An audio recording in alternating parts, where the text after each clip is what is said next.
Hi guys, so today I'm here with the Audi RS7 down at Louth VolksWorld. This isn't your average RS7, it's just had a Revo Stage 2 remap and also a Milltek exhaust done to it, so it is a whole different beast. And we get to unleash that and see what it's really like. So let's take this super saloon out and see how we get on.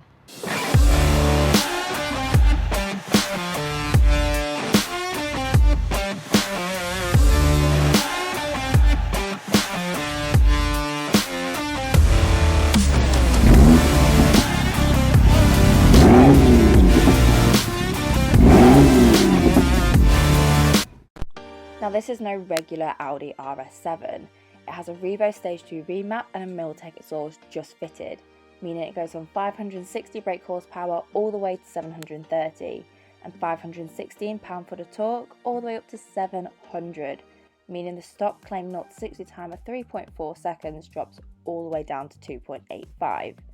Now it has the really sleek and stylish looks from Audi and some ginormous exhaust tips that come with that fat V8. The styling transforms into the inside with super sport seats and plenty of RS7 styling.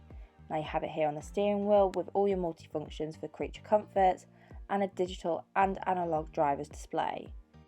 You also have your flappy paddles there as well and all your creature comforts inside, so both sound system, memory seats, the lot, so you're going to be very comfortable. But you also have that 8-speed Tiptronic automatic gearbox, meaning the gear changes are pretty much seamless. But my favourite thing is the pop-out multimedia system. Again, Bluetooth, sat-nav, it's all there for your creature comfort. As well as 3 really spacious seats in the rear, meaning you can fit your whole family in the car as well, but also have a bit of power underneath your foot. But don't worry, the shopping's going to be safe because you have a massive boot too. You also have a sunroof there, which the reflection with the sunset looks absolutely gorgeous. So now the only question is, what can 730 horsepower do? Right, let's hear this V8 now.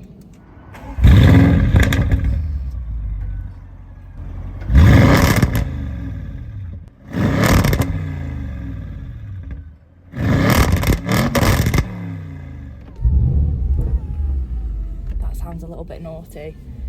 So we've got the S-tronic gearbox, Tiptronic gearbox, and off we go. Pulls away really nicely, there's none of this juddering that you sometimes get in the DCT BMWs, but I think the question we're all wondering is, what can over 700 horsepower in an RS7 do? So that's what we're going to do first.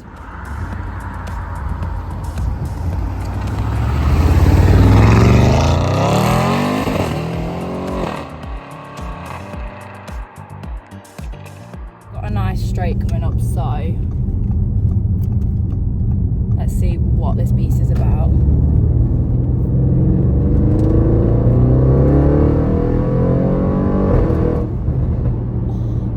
On the overrun it sounds incredible. It's very feisty, but it's very comfortable when you accelerate. It's not fully chucking you back in your seat dead aggressive, but it's just really nice.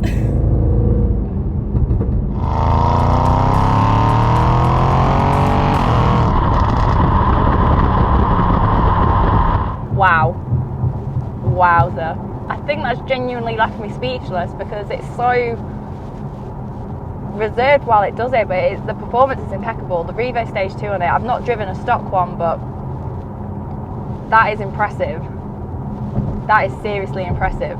The handling on it is really easy, even though the steering doesn't feel necessarily direct like some other of the competitors, it feels really easy for the car. It's known as an all-weather super saloon, so it can handle the wet, it can handle the snow, and in these damp conditions it is sticking really well. Even with that over 700 horsepower, you can put majority of it down quite easily. An Audi supercar is the R8, but with this on a Stage 2, it's actually nearly a second quicker to 60 than the R8 is, meaning it is a sleeper. So it's a supercar beater, but still looks like a normal road car. And it looks good, don't get me wrong, it looks really classy, but it could easily go past you and you not realise what one is.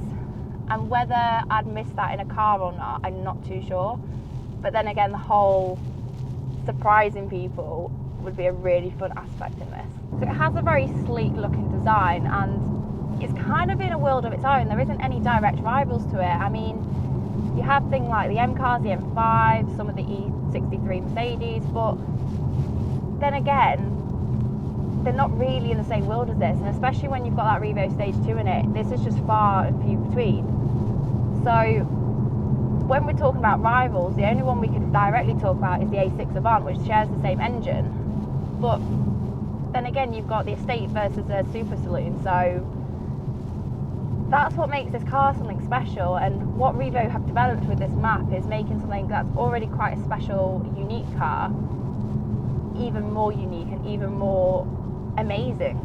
Now, it does have a standard sports differential fitted to the rear axle to kind of help with the agility, because it's such a long chassis and also quite a heavy car. It needs that little bit of a boost, and it does make a difference, but it's not as much of a driver's car. It's more a luxury performance car where you can sit back and relax and enjoy your drive, but also have power like this under your foot. Now, a fun fact about the RS7 is it doesn't actually have launch control, but Revo still state that 0 to 60 is 2.85 seconds. Now, we are in damp conditions and this is not my car, so we are going to take it steady. But let's show you just how quickly it can get to 60 for a Super Saloon as well.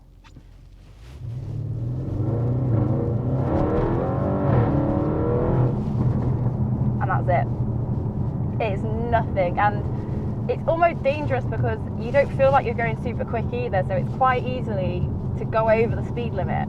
So you have to really watch that speedo clearly. But with quick speed also comes a enormous fuel bill, so it does drink fuel horrifically really, but that's what you get with a V8. And I think if you're looking at buying one of these cars, you expect that to come with it. It's just part of the deal, and if you're shocked by that after it, well, you're really thinking your purchase through.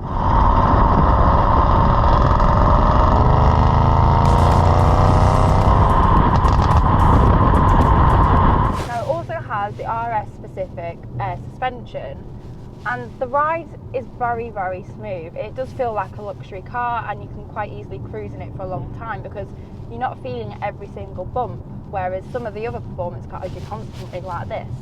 So it's quite a nice compromise as such, that yes, the agility isn't all there, but when you're buying a car like this and you want the room in the back and it's so long and classy, you want a nice ride with it as well. You don't want to be bumping all over the place. So well done Audi on that one.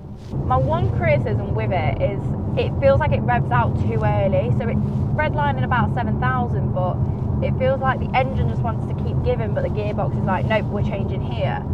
So in the manual mode, it can be a little bit confusing because it's easy to forget to change because you think you should be changing later. But it isn't the end of the world, because when it is in auto, it is a fantastic box.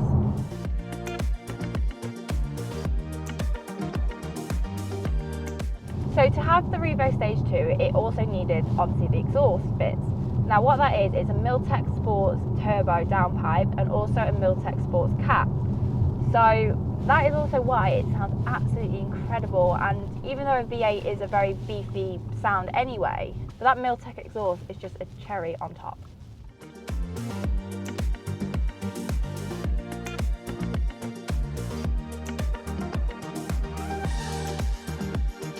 You definitely don't feel any compromise with grip. It's got a lot more than what you think it would.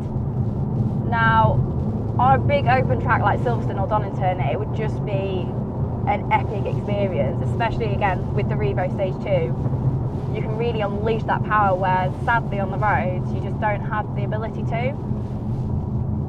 And I think that's how I'm going to come away today. It's just sad that I couldn't see the full potential of what this beast has.